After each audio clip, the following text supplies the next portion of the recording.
right, guys. I've got the 3 finance stories you need to know, and, well, 2 of them have to do with GameStop. 1 of them has to do with the hedge fund collapsing because of GameStop stock.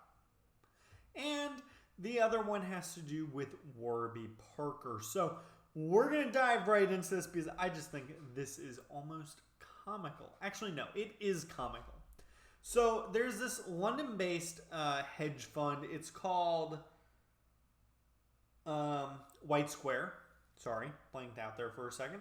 White Square is a hedge fund in London, and they focus their business on shorting stocks. And well, it seems like betting that something is going to crash and burn isn't a very good bet when it comes to something that millions of people are buying stock of. So this company, they did this. They've got millions, hundreds of millions. I'm not going to say billions. We don't know if it's billions, but hundreds of millions of dollars in losses. In fact, they suffered double-digit losses in January. Now, January is when the whole GameStop thing really started taking off. Now, what is a short sale, right? Why did them doing a short sale cause them to lose all this money? And this is why. When you short sell something, you're basically saying that you believe the price is going to go down. So you're going to give me the stock, and I take that stock and I sell it, but I still owe you that stock. And when the price goes down, I buy the stock back from who I sold it to, and I give it back to you. Now, at the end of the contract, no matter what, end of contract, I have to give you the stock back. If I don't have the stock, I get in trouble. A lot of trouble, right? Like, you can come after me financially. So in order to repay that, what do they have to do? They have to buy the share from the open market. And if the prices have gone up and all these option contracts are coming due, guess what happens to that stock? Well, it takes off like a freaking rocket ship, guys. It just keeps going higher. And when all of a sudden, all those contracts came due, that stock price was already going up. There was already a shortage of shares on the market because people, GameStop, Reddit, Wall Street Bets, they were telling people, buy these stocks, hold them, don't sell.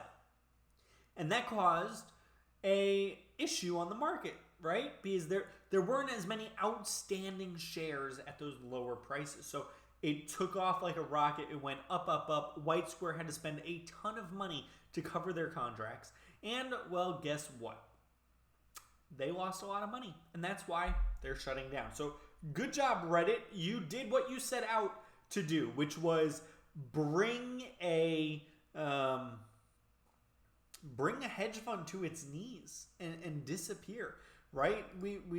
We're seeing this all over. In fact, you know what? I want to go to this article really fast. When we look at this article, right, I want to go down.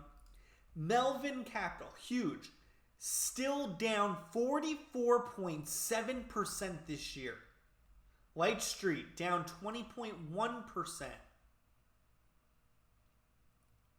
All because they bet against. I think we're going to see a few more firms close shop because of this, because they lost a lot of money. But I also think we're going to see firms change how they play in the market. They're no longer are they going to be shorting things. They're going to go the opposite way because they need to stop the bleeding eventually. Because remember, when you short a stock, there is a limit on how much money you can make, right? A stock can only go down to 0, okay? But the price can increase to whatever. So the risk is gigantic. Anyhow, let's move on to the next story. That is GameStop selling 5 million shares in order to get $1.13 billion in cash. Now, some of you are probably saying, oh, why would they do that? Blah, blah, blah. Well, it's actually a really good thing because they're planning to use that money towards their digitalization efforts. So GameStop is behind on e-com. They're behind on a lot of stuff. But they've figured out that they are. They've got a board in place that understands what needs to be done. And now they're going to use that money to, fast track their digitalization efforts. Now, it actually their share price rose a little bit after this, 12.7% Tuesday. Now, they rose $1.13 billion. That's a ton of money. They also sold 3.5 million shares back in April and raised $500 million, right? This is really smart. They're issuing stock at the height. They're going to use that money in order to fast track their digitalization of their company, and they're going to take off. Now, they have been making some really smart hires, and this is why I like what they're doing. They're hiring people that understand the business. They're hiring Amazon executives to be on their board. They're also hiring them to be in a key position, CEO, CFO. I'm sorry, not CFO. Chief Operating Officer, Chief Technology Officer. Their first Chief Technology Officer they've had, and a Chief Growth Officer. Now, they did report a loss first quarter, but I got a feeling that this is what they're doing, right? As of May 1st, they paid off all their long-term debt. That's huge. The fact that they paid off all their long-term debt is huge. That means that they now have the freedom to go do some blue ocean or moonshot ideas in order to change their business, right? The day of going to the store and buying a video game are coming to an end. But they can do a blue ocean and change with what they're doing.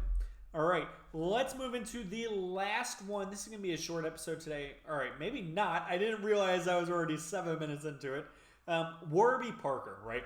I've seen these guys advertised for years. I mean, this company has been around for a while. In fact, I don't even know how many rounds of fundraising they've done, but they raised, what does it say? $120 million in 2020, valued at $3 billion. They've been doing good. They really have. I've seen them advertised everywhere. Their IP founded in 2010. That's why I've seen them everywhere. They've been around for 11 years now. They're doing good. That they came out and revolutionized the eyewear industry. They started out online only. They own a few stores now, which is interesting. But hey, good for them.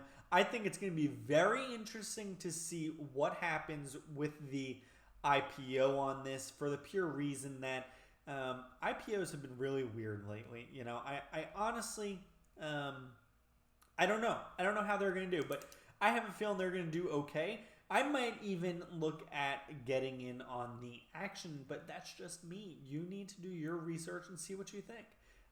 There's a lot of other companies out there. I could also see Warby Parker as a potential Amazon acquisition.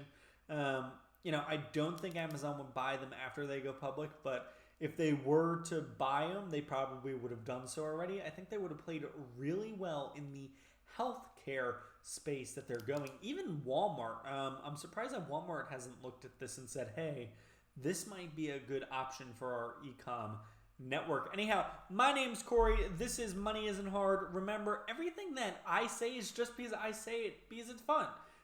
It's my own opinion. I do a lot of reading, a lot of research, and if you want to leave a comment below questioning my opinion, that's fine. That's great, actually. I will respond.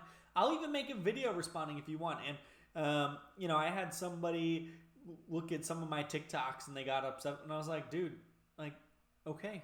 So I may have made a mistake. That's okay. People make mistakes. And when it comes to investing, everybody makes mistakes. Now, remember, investing's not easy, but it's also not hard. And money is not hard. Hit that like button and subscribe. Appreciate you guys.